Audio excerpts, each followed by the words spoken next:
Hello' everyone. So' guys town আহিছিলোঁ বুলি মানে চান্স পাই মোবাইল দোকান সোমাই ল'লোঁ আৰু এইফালে মানে মোৰ মোবাইলৰ টেম্পাৰ গ্লাছটো চেঞ্জ কৰিব লাগিছিলে। মানে বহুত দিনৰ পৰা ভাবি আছিলোঁ কিন্তু তেনেকৈ চান্স পোৱা নাছিলোঁ। চ' গাইজ আজি চান্স পাইছোঁ বুলি ভাবিলোঁ টেম্পাৰটো চেঞ্জ কৰি ল'ম বুলি। মানে মোৰ মোবাইলৰ টেম্পাৰ গ্লাছটো ইমানেই মানে অৱস্থা বেয়া হৈ আছিলে কি ক'ম আৰু। এয়া চাব পাৰে মোৰ মোবাইলৰ মানে স্ক্ৰীনটো মানে ডিছপ্লেটোৰ অৱস্থা একেবাৰে বেয়া হৈ গৈছে, মানে লেতেৰা হৈ গৈছে। আৰু এইবোৰ চব ক্ৰেডিট যে আমাৰ আয়ানছক, মানে আমাৰ আয়ানছে এইবোৰ এনেকৈ কৰে, নিজৰ ইচ্ছা মানে মোবাইলটো ইউজ কৰে মানে।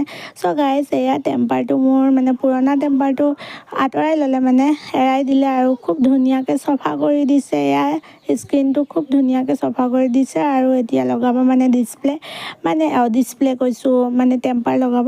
আৰু টেম্পাৰ গ্লাছ মানে নতুন মানে ভাল হৈ থাকিলে মোবাইলটো খুব মৰম লাগে, আৰু টেম্পাৰটো যদি ভঙা চিঙা হৈ থাকিলে মানে একদম বেয়া লাগে, মনটো দুখ লাগি যায়, মানে বহুত দুখ লাগে। আৰু গাইজ এইফালে আজি এটা কথা গম পালোঁ, মানে কি কথা, মোৰ মানে মোবাইলৰ স্পীকাৰটোৰ মানে অলপ প্ৰব্লেম আছিলে, মানে পৰি গৈছিলে। চ' মানে একদম চাউণ্ডটো কমকৈ শুনাইছিলে, কিন্তু মই আগতে গম পোৱা নাছিলোঁ যে স্পীকাৰটো মানে ব্ৰাছ এডালেৰেও একদম ধুনীয়াকৈ চফা কৰিব পাৰি বুলি।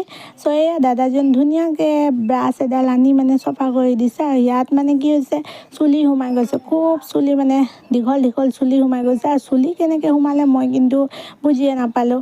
আৰু যে মই ভাবিছিলোঁ স্পীকাৰটোৰ কি হৈছে, মানে মোবাইলটো খুলি মেলি বনাব দিব লাগিব, তেতিয়াহে স্পীকাৰটো ভাল হ'ব বুলি ভাবিছিলোঁ, কিন্তু নহয়, ব্ৰাছ এডালে ধুনীয়াকৈ চফা কৰি দিলে বুলি এতিয়া প্ৰব্লেম হৈ গ'ল ছল্ভ। ভিডিঅ'টো ভাল লাগিলে লাইক এটা কৰিব।